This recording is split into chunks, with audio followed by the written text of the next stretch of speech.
Hola, vamos a continuar ahora con el parágrafo 216 de la filosofía del derecho. Continuamos con esta sección llamada existencia de la ley. En el parágrafo anterior, un poco lo que se afirmaba era que en tanto que existente, la ley tiene su en sí y también tiene el lado del para otro, y por lo tanto incluye también al otro, que en este caso son las autoconciencias, los ciudadanos, podríamos decir.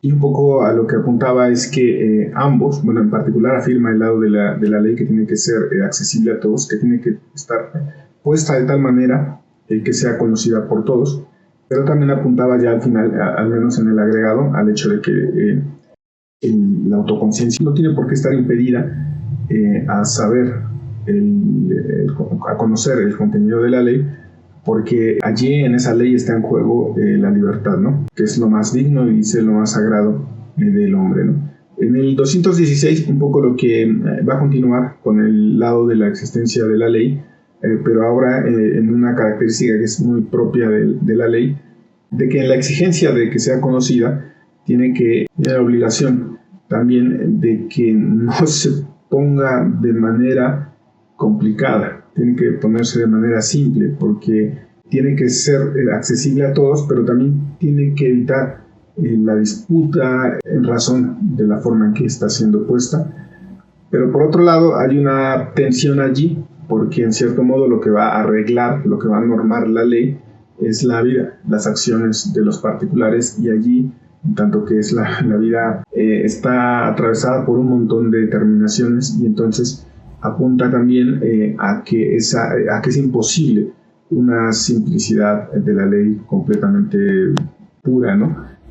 Forzosamente va a haber necesidad de determinar cada vez más y más y más las leyes, y un poco por eso está en la propia esencia de la ley esa especialización y ese hecho de que sea tan meticulosa en algunos casos, y eso apunte hacia una especie de mal infinito a la necesidad de esa especialización que en el parágrafo anterior se decía que bueno, existe, pero que no tiene que ser una limitación. El no especializado pueda acceder al conocimiento de la ley, ¿no?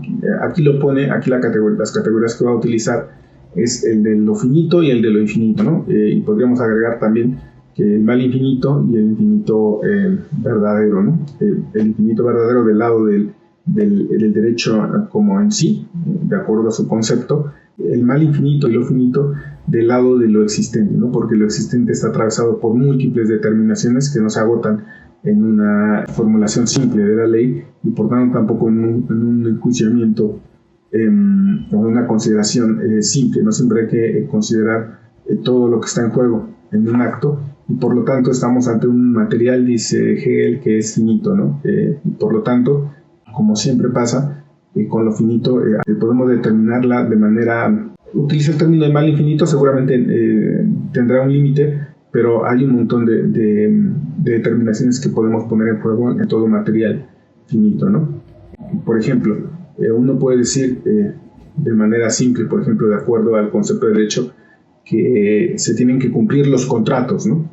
Es el derecho que está en juego ahí, que si el contrato es un contrato, es decir, está hecho y fundado en la voluntad de las partes, no tiene por qué no cumplirse, ¿no? Pero cuando estamos ya en el caso finito, entran un montón de consideraciones. Primero, no hay un solo tipo de contrato, hay varios tipos de contrato, unilaterales, donde están las dos voluntades de acuerdo, si se realizan en este momento, si se realizan en el futuro, si tiene que ver con el ámbito de lo comercial o de otro tipo. Y ahí entran un montón de... Y si es un intercambio comercial, ¿qué es lo que se está intercambiando? No es lo mismo intercambiar un objeto perecedero que un imperecedero, etcétera, ¿no? Entonces ahí el hecho de que sea una materia finita es lo que hace que la ley no pueda no tomar en cuenta esa finitud de aquello que está normando, ¿no? Entonces hay una tensión entre lo infinito del derecho, digamos,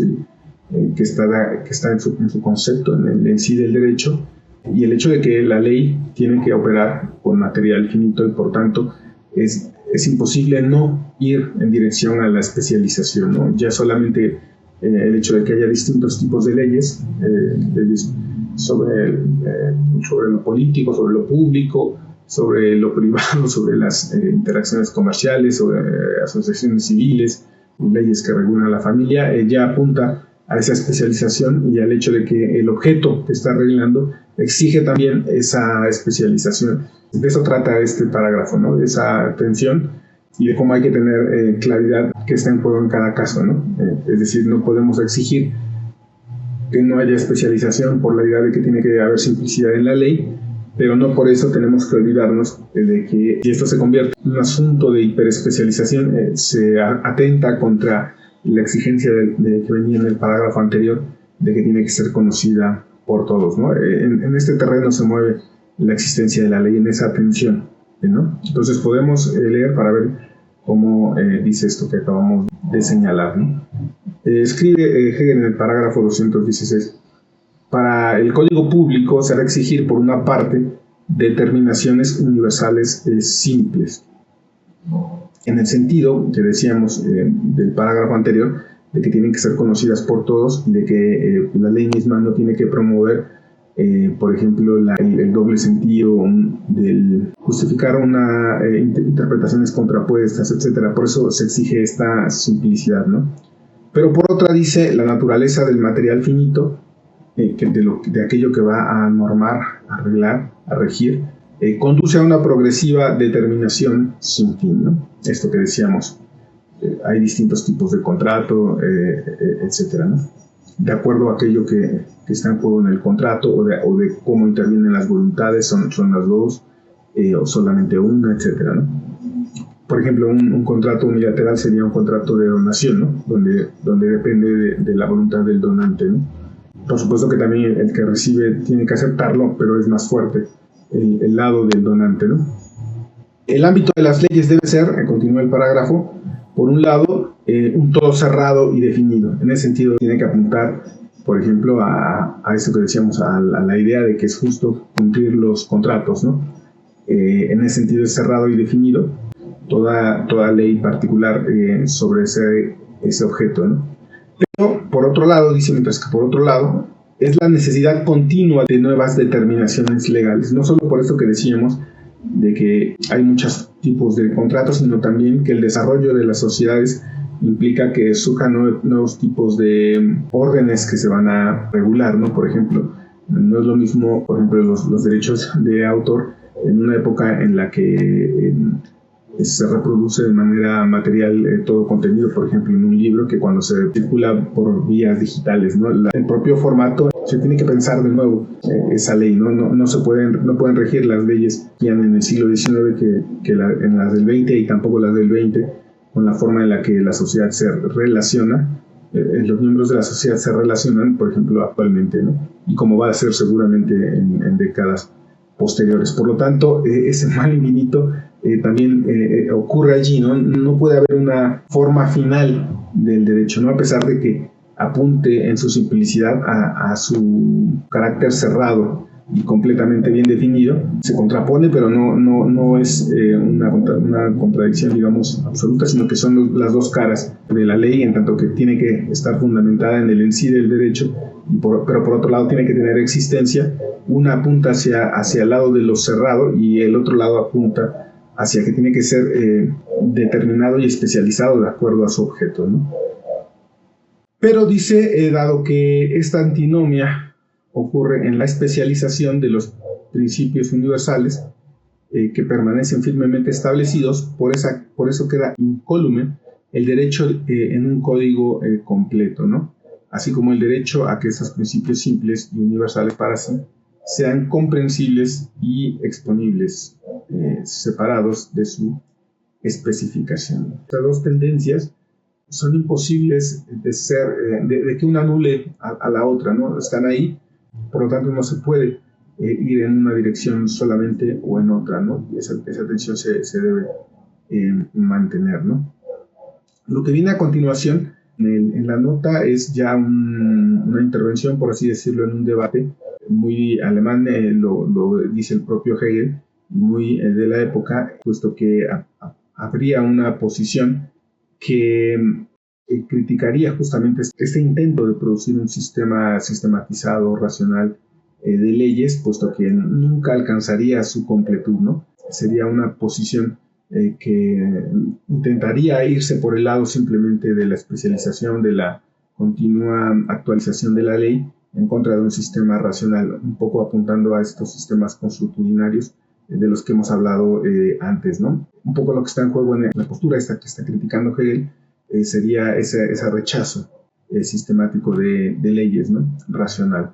Dice en la nota, una fuente principal de la compilación de la legislación es precisamente cuando con el tiempo lo racional, lo jurídico en sí y para sí, penetra en las instituciones originales que contienen una injusticia y son por lo tanto meramente históricas, como se ha señalado antes, y nos dice que podemos referirnos a la nota del parágrafo 180, con respecto al derecho romano, al antiguo derecho feudal, etc. Un poco lo que está diciendo aquí es que el en sí del derecho no está realizado desde siempre, solamente en la modernidad ha empezado a aparecer de esta manera, como la ha estado explicando Hegel en esta filosofía del derecho, pero no porque no existiera como en sí, más bien no se ha expresado en su manera real de esta manera, pero claramente hay un desarrollo, ¿no?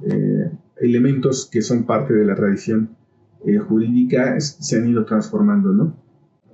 El derecho no funciona de la misma manera que en el mundo feudal o en la antigüedad, etcétera, ¿no? Él lo intenta pensar como una especie de progresiva introducción de la idea del derecho, tal como está pensando aquí, en la vida práctica, en la vida real, ¿no? Es decir, no está negando que haya un desarrollo histórico de los contenidos de la ley, no es que solamente con la creación de un código sistemático cerrado ya estamos en el derecho y antes era la prehistoria, ¿no? Sino más bien nota que esto ha ocurrido y como veíamos en el parágrafo seguirá ocurriendo, ¿no? Por eso contrapone lo que sigue, ¿no? Pero es esencial, es decir, aceptamos eso, pero es esencial entender que la naturaleza del material finito mismo lleva consigo el que también en ella la aplicación de las determinaciones racionales en sí y para sí, de las determinaciones universales en sí, conduce al progreso al infinito. Es decir, que incluso cuando ya hay un sistema de leyes que intenta o apunta a la sistematicidad, en tanto que su terreno, su horizonte es el mundo finito, va a seguir ocurriendo, ¿no? No es que pasó la historia y se acabó, ¿no? La historia continúa y las determinaciones racionales en sí para sí tienen que seguirse, por así decirlo, actualizándose, ¿no? Va a seguir habiendo un progreso al infinito porque las relaciones humanas continúan transformándose, ¿no?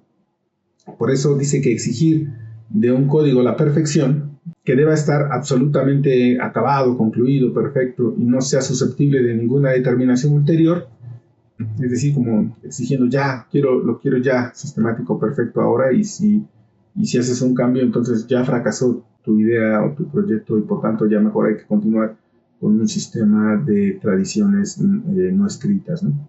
Bueno, dice que esa es una exigencia que es especialmente una enfermedad alemana.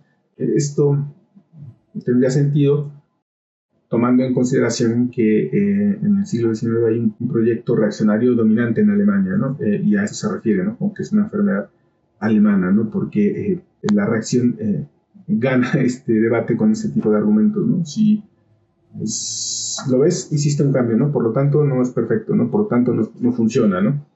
Continuemos con las tradiciones. Y que continúa en razón de que no pueda ser tan completo, no se le deje llegar a algo que se llama incompleto. Esto es, a la realidad efectiva. Dice Hegel, son exigencias que se basan ambas en el desconocimiento de la naturaleza de los objetos finitos, como es el derecho privado, en cuanto que en ellos, en la llamada perfección, dice, es la perpetuación de la aproximación, y en el desconocimiento de la diferencia entre lo universal de la razón y lo universal del entendimiento en su aplicación a la materia de la finitud y de la singularidad, materia que va a lo infinito, ¿no? Dice una frase en francés que se podría leer como el mayor enemigo del bien es lo mejor, ¿no? Comenta esa frase, es la expresión del entendimiento humano verdaderamente sano frente al fatuo entendimiento raciocinante y reflexionante. Es decir, esta segunda larga línea a lo que apunta es que si bien estamos pensando en la filosofía del derecho y no haciendo filosofía positiva, no puede negarse que tiene ese carácter también finito, la propia existencia de la ley, y que es un terreno propio del entendimiento y de la lógica de la finitud, ¿no?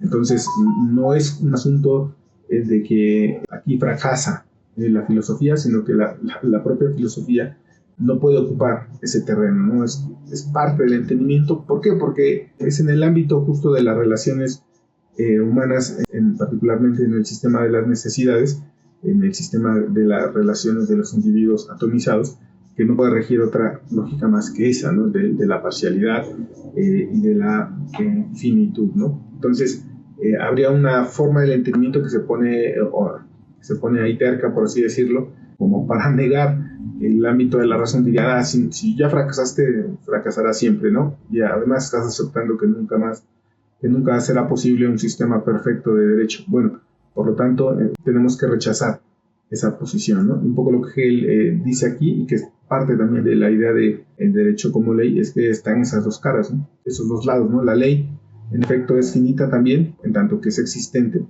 pero todavía tiene que estar fundada en el derecho en sí, ¿no? En la idea del derecho, ¿no? Podemos leer también el agregado, donde va a dar algunos elementos que tienen que ver con esto que ha avanzado en la nota, ¿no?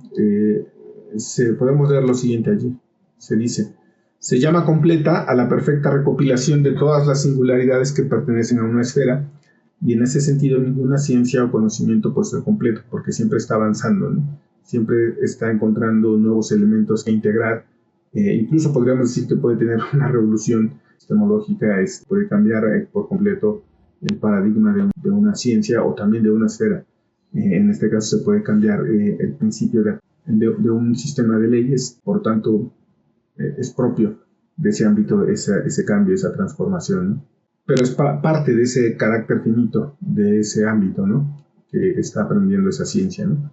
Cuando se dice que la filosofía o cualquier otra ciencia es incompleta, se podría suponer que hay que esperar hasta que se la complete, pues podría faltar aún lo mejor, ¿no? Esa sería esa postura del entendimiento que tiene esa exigencia, ¿no? Y a la que ya nos hemos referido. Pero nada se lleva adelante de esta manera, ni la aparentemente cerrada geometría en la cual surgen nuevas determinaciones, ni la filosofía cuyo objeto es la idea universal, pero puede sin embargo especializarse cada vez más. Ni siquiera una ciencia tan abstracta como la geometría logra una forma final, diría. Por tanto, esa exigencia, digamos, no tendría sentido, ¿no? La ley universal la constituyeron siempre los 10 mandamientos, bueno, como para poner el ejemplo, como una idea tan simple como la prohibición de matar. A la hora de pasar al ámbito de lo finito, va a encontrar un montón de problematizaciones, ¿no?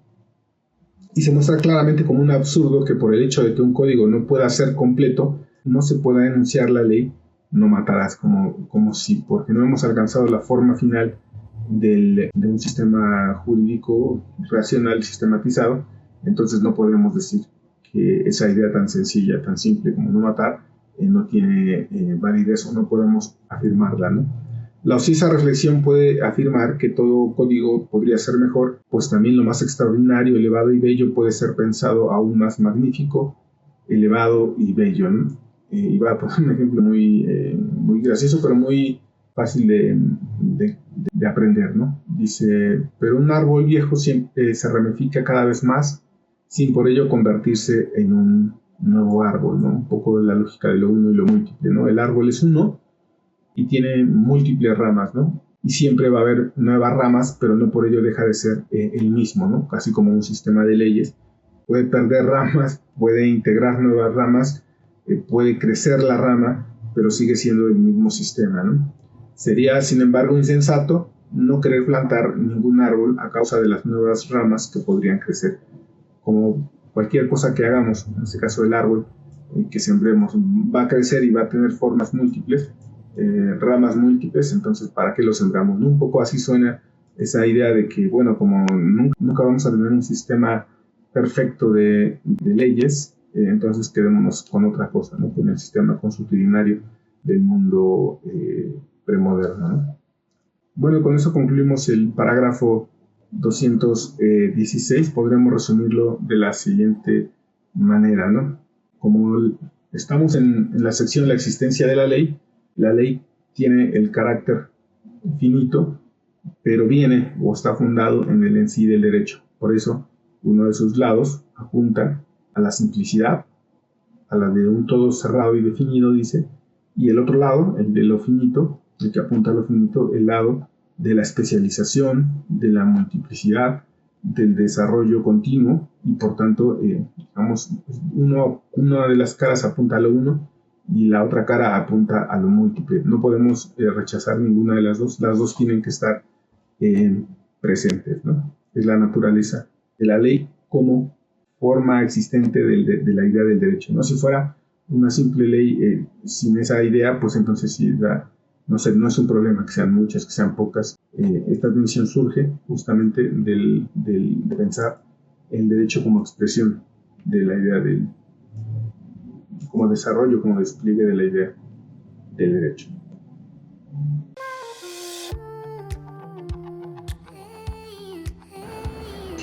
Escape to the genuine Mayan culture at Tulum, Mexico.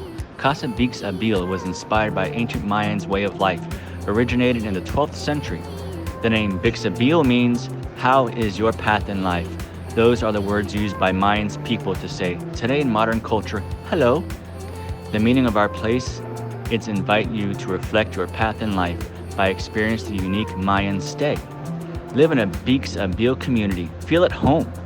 Our place offers you the opportunity to connect to other people by Mayans experience. Perfect to families and friends for travel. Kids welcome and friends groups until 6 persons by room.